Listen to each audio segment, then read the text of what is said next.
Hi friends, ಎಲ್ಲರಿಗೂ ನಮಸ್ಕಾರ. ಇವತ್ತು ಕೂಡ ಒಂದು ಒಳ್ಳೆಯ ಮಾಹಿತಿಯನ್ನು ಹೇಳಿ ಬಂದಿದ್ದೇನೆ. ಅದು ಯಾವುದಪ್ಪ ಅಂತಂದರೆ SSC ಅಂದರೆ ಸ್ಟಾಫ್ ಸೆಲೆಕ್ಷನ್ ಕಮಿಷನ್ ಅಂತ. ಇದರಲ್ಲಿ ಹಲವಾರು ಹುದ್ದೆಗಳನ್ನ ಕರೆದಿದ್ದಾರೆ. ಎಷ್ಟಪ್ಪ ಕರೆದಿದ್ದಾರಪ್ಪ ಅಂತಂದರೆ ಟೋಟಲಾಗಿ 3131 ಹುದ್ದೆಗಳನ್ನ ಕರೆದಿದ್ದಾರೆ. ಇದು ಲೊಕೇಶನ್ ಬಂದು ನಮ್ಮ ಆಲ್ ಓವರ್ ಇಂಡಿಯಾದಲ್ಲೇ ಇರುತ್ತೆ.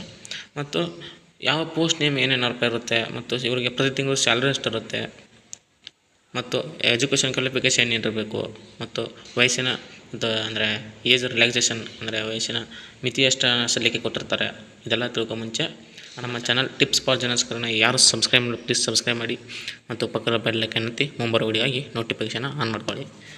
ಬನ್ನಿ ವಿಡಿಯೋ ಶುರು ಮಾಡೋಣ. ಮೊದಲದಾಗಿ ಆರ್ಗನೈಸೇಷನ್ ನೇಮ್ ಒಂದು ಸ್ಟಾಫ್ ಸೆಲೆಕ್ಷನ್ ಕಮಿಷನ್ ಅಂತ. ಇದರಲ್ಲಿ ಟೋಟಲಾಗಿ 3131 ಪೋಸ್ಟ್ ಇವೆ. ಮತ್ತು ಜಾಬ್ ಲೊಕೇಶನ್ ಬಂದು ಆಲ್ ಓವರ್ ಇಂಡಿಯಾ ಇರುತ್ತೆ. ಮತ್ತು ಪೋಸ್ಟ್ ನೇಮ್ ಒಂದು LDC or junior secretariat assistant and DO ಅಂತ. ಮತ್ತು ಇವರಿಗೆ ಪ್ರತಿ ತಿಂಗಳು ಸ್ಯಾಲ್ರಿ ಎಷ್ಟಿರುತ್ತಪ್ಪ ಅಂತಂದರೆ 19,900ರಿಂದ 92,300ವರೆಗೆ ಪ್ರತಿ ತಿಂಗಳು ಸ್ಯಾಲ್ರಿ ಇರುತ್ತೆ. ಮತ್ತು ಎಜುಕೇಷನ್ ಕ್ವಾಲಿಫಿಕೇಷನ್ ಏನು ಈ SSC ರಿಕ್ವೈರ್ಮೆಂಟ್ಸ್ಗೆ? As per SSC official notification, candidate should have a complete 12th from any of recognise board or university. ಅಂದರೆ PUCಯನ್ನು ಕಂಪ್ಲೀಟ್ ಮಾಡಿದರೆ ನೀವು ಈ ಜಾಬಿಗೆ ನೀವು ಅಪ್ಲೈ ಮಾಡಬಹುದು. ಮತ್ತು ಏಜ್ ಲಿಮಿಟ್ ಎಷ್ಟಿರಬೇಕಪ್ಪ, ಕನಿಷ್ಠ ಮತ್ತು ಗರಿಷ್ಠ ಎಷ್ಟಿರಬೇಕಪ್ಪ ಅಂತಂದರೆ as per the staff selection commission recommend notification, candidate should have minimum age of 18 years and maximum years of 27 years as on 1 January 2026. ಅಂದರೆ ಜನವರಿ 1 ಒಳಗಡೆ 2025 ಒಳಗಡೆ ನಿಮಗೆ ಗರಿಷ್ಠ 27 ವರ್ಷ ಒಳಗಿರಬೇಕು, ಮತ್ತು ಕನಿಷ್ಠ 18 ವರ್ಷ ಮುಗಿದವರು ನೀವು ಹಾಕ್ಬೋದು. ಮತ್ತು SSC ಸ್ಯಾಲ್ರಿ ಡೀಟೇಲ್ಸ್ ನೋಡೋದಾದರೆ LDC or junior secretary assistant ಅಂತ ಇವರಿಗೆ ಪ್ರತಿ ತಿಂಗಳು 19,900ರಿಂದ 63,200ವರೆಗೆ ಪ್ರತಿ ತಿಂಗಳು ಸ್ಯಾಲ್ರಿ ಇರುತ್ತೆ. ಮತ್ತು ಡಾಟಾ ಎಂಟ್ರಿ ಆಪ್ರೇಟರ್ ಅಂದರೆ DEO ಇವರಿಗೆ 25,500ರಿಂದ 92,300ವರೆಗೆ ಪ್ರತಿ ತಿಂಗಳು ಸ್ಯಾಲ್ರಿ ಇರುತ್ತೆ. ಮತ್ತು ಏಜ್ ರಿಲ್ಯಾಕ್ಸೇಷನ್ ಅಂದರೆ ವಯಸ್ಸಿನ ಸಲ್ಲಿಕೆ ನೋಡೋದಂದರೆ permissible relaxation upper age limit for different categories in accordance with the extant rules or guidelines of a government of India or as under. ಅಂದರೆ UBC ಕ್ಯಾಂಡಿಡೇಟ್ಸ್ಗೆ 3 ವರ್ಷನ ಏಜ್ ರಿಲ್ಯಾಕ್ಸೇಷನ್ ಕೊಟ್ಟಿರ್ತಾರೆ. ಮತ್ತು SC ST ಕ್ಯಾಂಡಿಡೇಟ್ಸ್ಗೆ 5 ವರ್ಷ, ಮತ್ತು PWBD general ಕ್ಯಾಂಡಿಡೇಟ್ಸ್ಗೆ 10 ವರ್ಷ, BWBD OBC ಕ್ಯಾಂಡಿಡೇಟ್ಸ್ಗೆ 13 ವರ್ಷ ಕೊಟ್ಟಿರ್ತಾರೆ. ನಂತರ BWBD SC ಆರ್ ST ಕ್ಯಾಂಡಿಡೇಟ್ಸ್ಗೆ 15 ವರ್ಷ ಏಜ್ ರಿಲ್ಯಾಕ್ಸೇಷನ್ ಕೊಟ್ಟಿರ್ತಾರೆ. ಮತ್ತು ಅಪ್ಲಿಕೇಶನ್ ಫೀ ಎಷ್ಟಿರುತ್ತಪ್ಪ ಈ ಅಪ್ಲೈ ಮಾಡೋಕ್ಕೆ?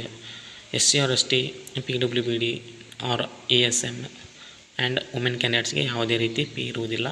ಮತ್ತು ಆಲ್ ಅದರ್ ಕ್ಯಾಂಡಿಡೇಟ್ಸ್ಗೆ ಅಂದರೆ OBC ಆಗಿರ್ಬೋದು, ಜನರಲ್ ಕ್ಯಾಟಗರಿ ಆಗಿರ್ಬೋದು, ಇವರಿಗೆ ₹100 ಇರುತ್ತೆ. ಮೋಡ್ ಆಫ್ ಪೇಮೆಂಟ್ ಬಂದು ಆನ್ಲೈನಲ್ಲೇ ಇರುತ್ತೆ. ಮತ್ತು ಸೆಲೆಕ್ಷನ್ ಪ್ರೊಸೆಸ್ ಹೇಗಿರುತ್ತಪ್ಪ ಅಂತಂದರೆ ಮೊದಲನೇದಾಗಿ ರಿಟನ್ ಎಕ್ಸಾಮ್ ಇರುತ್ತೆ.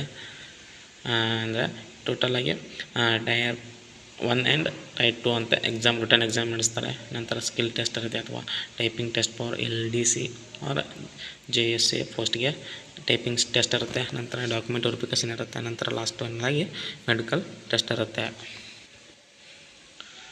ನೆಕ್ಸ್ಟ್ ಇಂಪಾರ್ಟೆಂಟ್ ಡೇಟ್ಸ್ ನೋಡೋದಾದರೆ ಅಂದರೆ ಅಪ್ಲಿಕೇಶನ್ ಯಾವಾಗ ಸ್ಟಾರ್ಟ್ ಆಗುತ್ತಪ್ಪ ಅಂತಂದರೆ 23 ಜೂನ್ 2025ರಿಂದ 18 ಜುಲೈ 2025ವರೆಗೆ ಅಂದರೆ ಅಪ್ಲಿಕೇಶನ್ ಹಾಕಲು ಡೇಟನ್ನು ಕೊಟ್ಟಿರ್ತಾರೆ. ಮತ್ತು last date to pay application fee ಅಂದರೆ ಅಪ್ಲಿಕೇಶನ್ ಫೀಯನ್ನು ತುಂಬೋದು ಲಾಸ್ಟ್ ಡೇಟ್ ಯಾವಾಗಿರುತ್ತಪ್ಪ ಅಂತಂದರೆ 19 ಜುಲೈ 2025 ಇರುತ್ತೆ.